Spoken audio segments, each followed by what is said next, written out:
Nah, pemirsa, salah satu wilayah yang terdampak banjir adalah di Bojonegoro, Jawa Timur. Yang mana kalau di sana 5 desa diterjang banjir bandang pada Senin malam. 5 desa itu adalah Dander, Ngunut, Growo, Sumber Arum, dan juga Kunci. Ya, banjir ini disebabkan hujan deras selama 2 jam. Hutan gundul juga memperparah kondisi di daerah tersebut.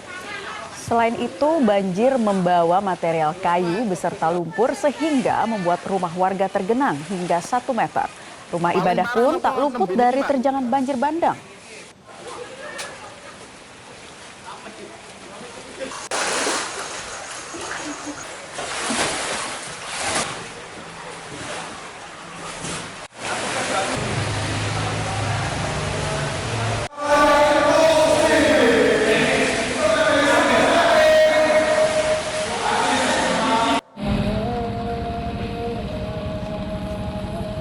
Tidak hanya di Jawa Timur, pemirsa, banjir juga terjadi di Polewali Mandar, Sulawesi Barat.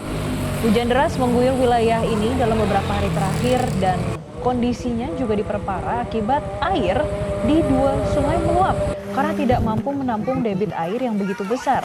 Dan ketinggian air di wilayah ini bervariasi, mulai dari 30 cm hingga 1 meter lebih. Maka dari itu, sejumlah warga pun terpaksa harus mengungsi ke rumah kerabat. Sedangkan sebagian lainnya memilih bertahan sembari menunggu air surut.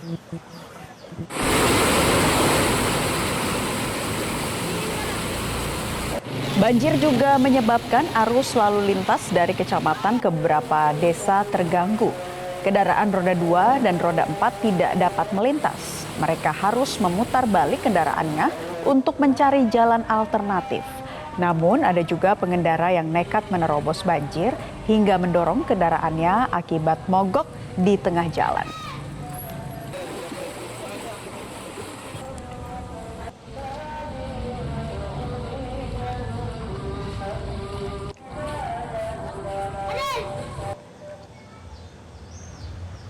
Tidak hanya di Sulawesi Barat, pemirsa, banjir juga menggenang 4 kecamatan wilayah pesisir ini di Kabupaten Maros, Sulawesi Selatan.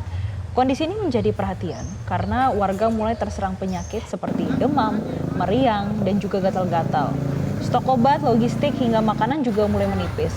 Maka dari itu, warga berharap pemerintah setempat segera menyalurkan bantuan supaya kondisi warga tidak semakin parah.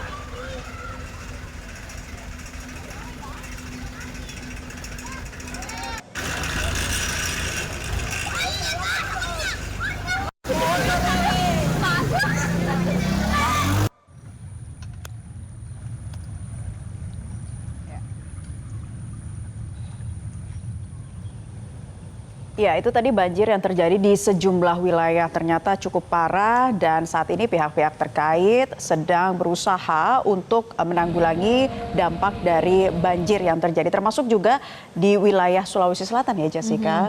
Yang kalau kita lihat informasinya dari kemarin memang ada beberapa titik di sana yang menjadi fokus karena ketinggian banjirnya juga bisa dikatakan lumayan parah. Bahkan kalau kita kemarin sempat menanyakan kepada pihak BPBD setempat, bahkan ada yang sampai seatap juga ya. Betul, seatap rumah warga yang dimana itu warga juga harus mau untuk dievakuasi ya, mengingat kondisinya sudah sangat parah. Dan terkait hal ini terkait banjir di Sulawesi Selatan, khususnya pemirsa, kami akan ajak Anda untuk melihat situasi terkini di Perumnas Antang, Makassar yang sempat dilanda banjir. Dan untuk selengkapnya langsung saja kita tanyakan kepada jurnalis Metro TV, Sabda Role langsung dari Makassar. Sabda, bagaimana ketinggian banjir di sana saat ini?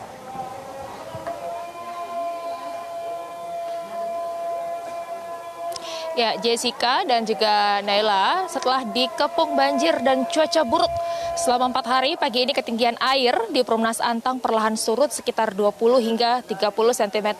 Surutnya banjir karena cuaca buruk yang sebelumnya terjadi selama 4 hari terakhir di Makassar ini mulai membaik. Sejak malam kemarin Makassar sudah tidak diguyur hujan hingga sore ini, namun meski banjir berangsur surut, korban banjir yang mengungsi belum bisa kembali ke rumahnya karena ketinggian banjir masih di atas 1 meter. Sejauh ini tim SAR gabungan yang terdiri dari TNI, TNI, Polri, Basarnas, BPBD, dan juga Dinsos masih bersiaga di posko Satgas SAR yang ada di sini. Kemudian seperti yang terlihat di belakang saya, sejumlah perahu karet juga masih disiagakan di sini untuk mobilitas warga dan juga tim SAR, utamanya untuk mendistribusikan makanan dan juga bantuan ke dalam perumahan, di mana memang di dalam perumahan ini terdapat sejumlah posko pengungsian yang dipusatkan di tempat ibadah. Hingga sore ini juga bantuan terus berdatangan, baik itu dari instansi milik pemerintah maupun juga swasta dan juga bantuan dari relawan. Dan memasuki hari kelima bencana banjir yang menerjang pemukiman warga di Blok 8 dan juga Blok 10 Perumnas Antang, Kelurahan Manggala, Kecamatan Manggala ini ribuan warga yang masih bertahan di posko pengungsian memang informasinya mulai terserang penyakit atau mengalami gangguan kesehatan, terutama ini masalah kulit.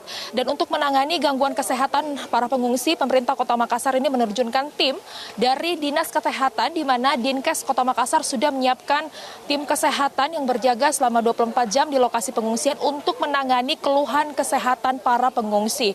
Beberapa pengungsi yang membutuhkan perawatan lebih lanjut, termasuk misalnya ibu hamil, ini memang sudah dievakuasi ke rumah sakit terdekat, dan pemerintah setempat memang terus berupaya untuk mengatasi dampak banjir ini dan memberikan bantuan terbaik bagi ribuan warga yang terdampak.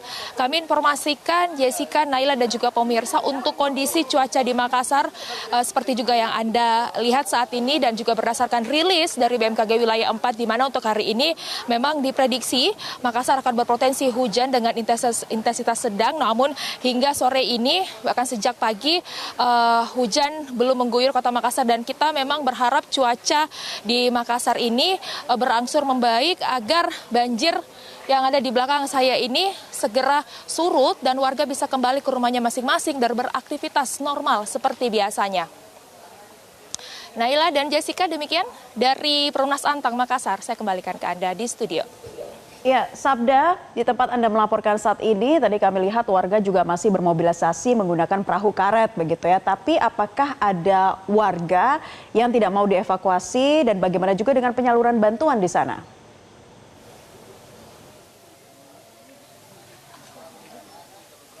Ya, untuk warga yang enggan dievakuasi, memang menurut informasi juga yang kami peroleh kemarin dari hasil wawancara kami bersama dengan Kapolres Tabes Makassar, Kombes Pol Muhammad Ngajib, ini Kapolres Tabes mengatakan memang sejumlah warga di dalam Blok 8 dan Blok 10 ini memang yang enggan dievakuasi karena memang rumahnya berlantai 2 dan memilih bertahan di rumahnya.